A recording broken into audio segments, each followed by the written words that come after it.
In this video, I'm going to show you how to use Adobe Illustrator to make a set of leaves that you will use for the Fruit and Veg project to fill in around the outside of our main subjects, which we have been making for the past several videos. So let's go ahead and get started. Go to File, New, and as usual, we will select Web, Minimum, and title it Leaves with your name, and then click Create. So we've made several leaves in this project to go along with our fruits and veg, and the way that we do it is to get the ellipse tool, which is grouped together with all of the other shape tools. We will choose our colors by opening swatches, the little side menu, open swatch library, color books, and Pantone solid coated. Here is our color palette. We'll just stretch that open and scroll down to the green section. Maybe this nice bright green right here. So over here on my swatches, I have a green fill and a black stroke. I'm going to bring the black stroke forward and get rid of it because I do not want a black outline around my leaves. So simply click and drag out a leaf. By the way, I'm going to make this one right here. And then use the white arrow, which is the direct selection tool, to click the top anchor point and reveal the handles. Grab the ends of the handles and you can simply twist it to make a little soft curved top, and then use the other handles to just give this a nice curvy leaf shape. And you can move these in all sorts of different directions, and you can make your plant look as unique as you want to. There we go, central stem. Now I will make another oval to be a side one, side leaf. Get the direct selection tool, and I will curve the leaf into the side. And to rotate it, I will use the black arrow, which is the selection tool, but I'm going to be using it going back and forth between these two arrows and the ellipse tool. So I'm going to start using the keyboard shortcuts. Whenever I want the ellipse tool, I'm going to click L on the keyboard. You can see when I hover the cursor over the tool, the L that pops up. When I want the black arrow, the selection tool, I'm going to click V. When I want the white arrow, I'm going to hit A on the keyboard. So V gives me the rotate option, and L to get the ellipse tool, and A to get the direct selection tool. And I'll manipulate these in various ways, get some nice leafy shapes. I want them to be slightly different on either side so that it doesn't look perfectly symmetrical. V on the keyboard so I can rotate that and scoot it together. Okay, so I'm going to keep going in this fashion and create 2 more leaves to be the kind of central part, and then 2 smaller bottom leaves that kind of come together at a point. And just to save time so you don't have to watch me do that for 20 minutes, I'm going to paste some that I did earlier. So let me ungroup these objects. So I made all of these as separate pieces, and I rotated them and I moved them together in the configuration that I wanted. So let me undo those moves. So the next step after you get this far is to connect all of these in the center. And to do that, I'm going to use the eyedropper and select this green so I have the same color. I will get my ellipse tool And I'm just going to drag an oval around this area, approximately the right size to kind of connect all of these together.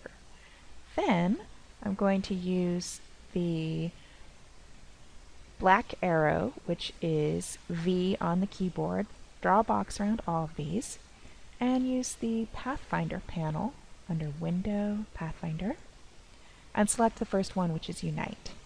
Now I have some weird areas here. I'm going to clean those up with a pen tool. Click and hold on pen tool and select Delete Anchor Point tool. So now where it looks weird right here, I'm going to delete this anchor point. And it looks weird here, I'm going to delete this one. And it's caused a few initial problems, but I can fix those really easily. So I'm going to hit A on the keyboard to get the direct selection tool and try to find this handle. Let's see here. Right there. And this handle. And it might take you a while to find the correct handles, but when you do, you can just move those handles around to make the shape look better. So let's see here. Alright, so I think you get the idea. So I'd probably clean this up here. That looks a little awkward. So minus tool, delete anchor point tool, delete that anchor point, click A on the keyboard to reveal the handles, and make these look a little nicer. Okay, so I would spend more time refining this if this was my final project, but I just want to show you kind of quick and easy how to do that.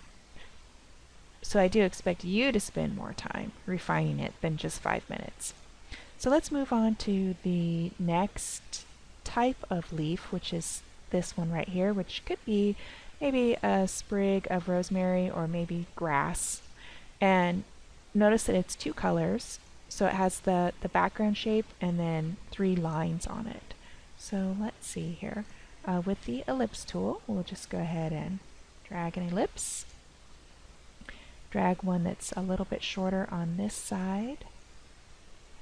Click on the keyboard A to switch to the selection tool and just click that bottom anchor point and drag it to the side. We'll move this. Let's see, V on the keyboard to reveal the rotation tool. There we go, so far so good. And I will go to Object, Transform, Reflect, and Vertical 90 degrees and copy this. And move that over to this side. And I'll match them up as well as I can down here at the bottom. And I think it's okay if it's a little bit different on both sides because plants aren't necessarily perfectly symmetrical. So that's close enough. I will drag a box around this with the selection tool, and in the Pathfinder panel hit Unite. Now I do have a little bit of weird bumps down here at the bottom, which I'm going to magnify so I can see them. And I'll get the Delete Anchor Point tool and just delete these little weird spots. There we go. And a direct selection tool. Grab these handles and pull this out to make it more curved at the bottom. Something kind of like that. And let's Control 0 on the keyboard makes that fit on the screen. Alright, that looks pretty good. Now I'll show you how to draw the lines in the middle, which we have done in previous videos, but just to refresh your memory, we will select the paintbrush tool. I will flip the colors because the paintbrush tool draws with a stroke, and I will make that stroke a little bit darker. And here in my brushes panel, I like to use this little side menu here, Open Brush Library, Artistic, and Ink. And the one that I like is the tapered brush down here a little ways. There it is, tapered on both ends. Feel free to experiment with different brushes and find one that you like. So I think that probably 1 point is too large, so I'll try 0.75 and see what that looks like. And drawing with a mouse can be hard, so we'll see how this turns out. That looks decent. And I don't like that. Control Z, so let's try that again. That's decent. And one for this side. Yeah, that's okay. Alright, so let me switch to the selection tool. Now, if I'm going to use this for my background and make a bunch of copies of it and sprinkle it around here and there, when I click on this, it comes apart in separate pieces, and that's going to be a real pain in the neck. So I'm going to undo that, Control Z, and draw a box around this and go to Object Group. So now, when I'm making copies of this and moving it around, because it's a group, when I click on it, it doesn't come apart in separate pieces, so that's a real advantage. And then the last one that I used in my project was this little dot right here. You can make other types of shapes. I did make these 3, but I ended up not using them. So, you know, make yourself a variety of shapes and decide which ones you want to use for your project ultimately. So to make the dot, it's really easy. You just take the ellipse tool. Let's swap this so it's green. And you can just click and drag out a dot. It doesn't have to be a perfect circle. Oops, cancel. If you don't want it to be, it could be a little oval-ish. It's your choice. So when you're finished with that, I'm going to clean up this old one that I don't need. Just go ahead and save your changes and use the screen capture tool, the snipping tool, to make a snip of this and put it in your portfolio. And you will be using this in the future to complete this part of the project when we get there. That's it for now.